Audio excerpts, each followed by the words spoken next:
वो भाभी, थोड़ा सा दूध मिलेगा? वो क्या है ना, आज हमारा दूध वाला नहीं आया और मुन्ना बहुत ज्यादा रो रहा है। हाँ हाँ, क्यों नहीं, लाओ। अरे अरे, तुम रुको ही, मैं लेकर आती हूँ।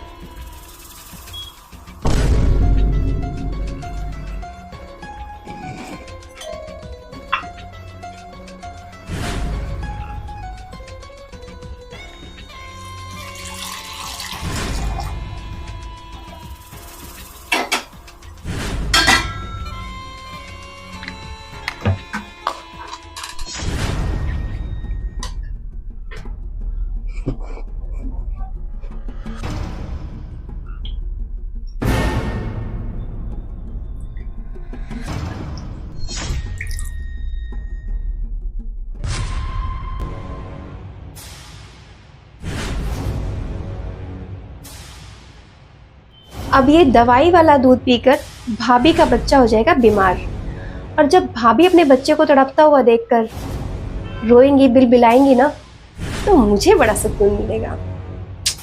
अगर मुझे बच्चा नहीं हो सकता तो मैं अपनी सहेलियों और अपने पड़ोसियों को उनके बच्चों के साथ सुकून से जीते हुए कैसे देख सकती हूँ?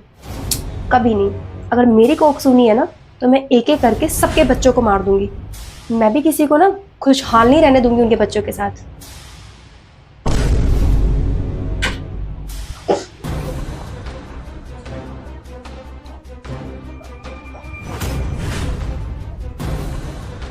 ये लो, बच्चे को जल्दी से दूध पिला दो, भूख लगी होगी ना इसे। ये लो। अरे लो ना, इतना क्या सोच रही हो, फटाफट दूध पिला दो। ठीक है भाभी, आपका बहुत बहुत धन्यवाद। मैं ये दूध आपको शाम को लौटा दूँ। अरे नहीं नहीं, लौटाने की जरूरत नहीं है, तुम इसे दूध पिलाओ, ये बहुत रो रहा है। और ये मेरा वादा है कि ये दूध पीने के बाद ना बिल्कुल नहीं रोने वाला, तुम्हें बिल्कुल भी परेशान नहीं करेगा। तुम बेफिक्र होके जाओ।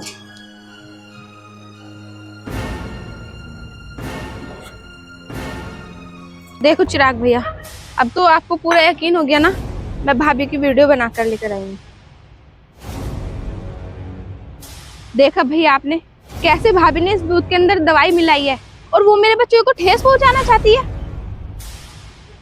सिल्की भाभी, मुझे तो यकीन ही नहीं हो रहा कि पूजा इतनी वाहियात हरकत कैसे कर सकती है। बच्चों की इच्छा तो सबको होती है। अरे भैया, भगवान के घर देर है अंधेर नहीं है, लेकिन इसका मतलब ये नहीं है तुम किसी के बच्चों को नुकसान पहुंचाओगे।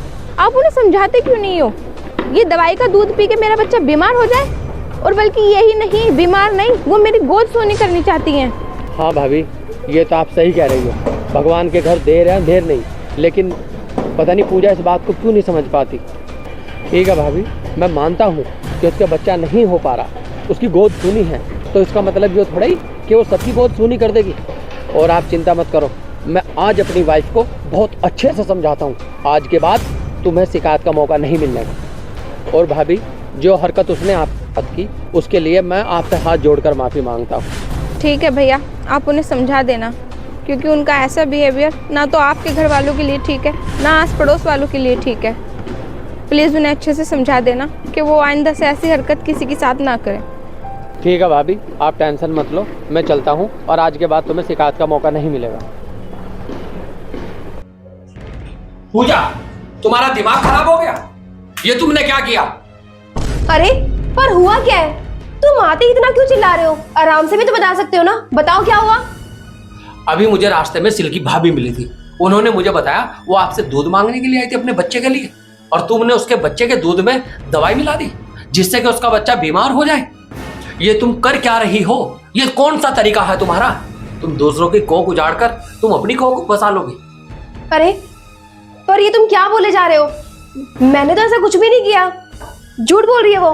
भला मैं इतनी ऊंची हरकत कैसे कर सकती हूँ? तुम्हें मुझ पे विश्वास नहीं है क्या? अच्छा, मैं झूठ बोल रहा हूँ? ये देख, ये सिल्की भाभी ने ना वीडियो बनाई थी।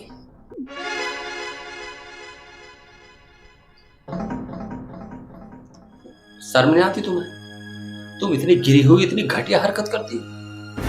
क्या तुम ऐसा करने से तुम्हारी कोख भर जाएगी?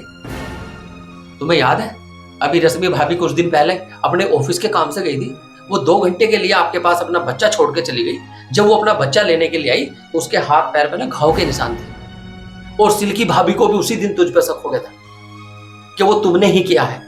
और जब सिल्की भाभी दूध मांगने के लिए आई तो सिल्की भाभी ने खड़े होकर तेरी वीडियो बना ली। मुझे तो तुम्हें अपनी पत्नी कहने में भी शर्म आ रही। उन दिनों भी मुझे रश्मि भाभी ने बताया, लेकिन मैंने उनकी बात पे यकीन नहीं किया। लेकिन जब आज उन्होंने मुझे विद प्रूफ आपको दिखाया ना, तो मैं खड़ा खड़ा धरती में गड़ गया। धरती फट जाए और मैं उसमें समा जाऊं, मुझे इतनी शर्म और इतनी गिलानी महसूस हुई।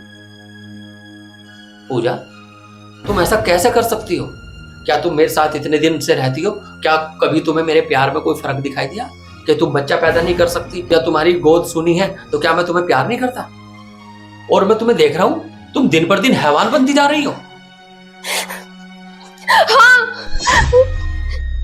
तुम सही कह रहे हो, ये मैंने किया है, पर मैं कोई हैवान नहीं बन रही।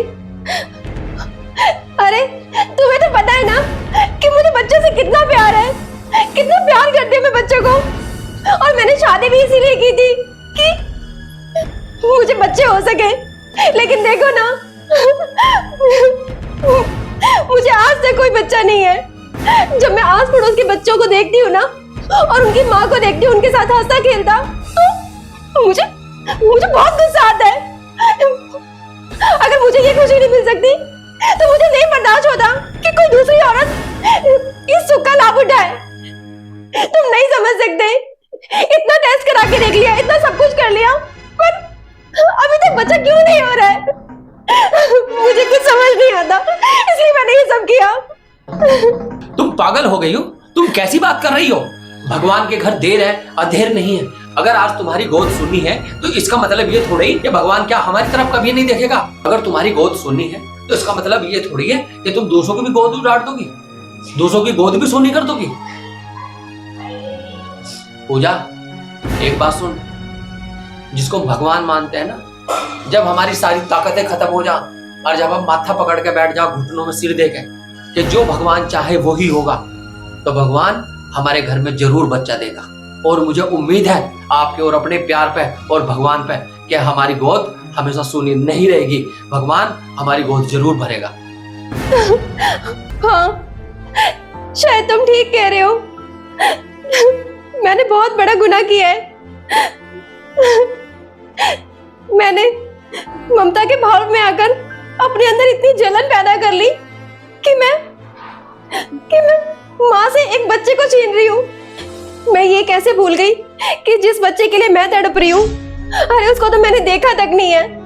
और वो माँ जिन्होंने अपने बच्चे को पैदा करा, अपनी गोद में खिलाया, अगर उनके बच्चे को कुछ हो जाए तो वो कैसे उसका दर्द बर्दाश्त कर पाएंगी? मैंने बहुत बड़ा पाप किया है। पता नहीं कौन से पाप की सजा मैं ऐसे भुगत रही हूँ कि मैं अब तक माँ नहीं बन पाई। और अगर ये सब करूंगी तो शायद इन गुनाहों की सजा भगवान मुझे जिंदगी भर के लिए ना दे, मुझे कभी बच्चा ही ना हो। देखो, मुझे अपनी गलती का एहसास हो गया, मैं उनसे माफी मांगना चाहती हूँ। तुम सही कह रहे हो, मैं पापी हूँ। मुझे उनसे माफी मांगनी है।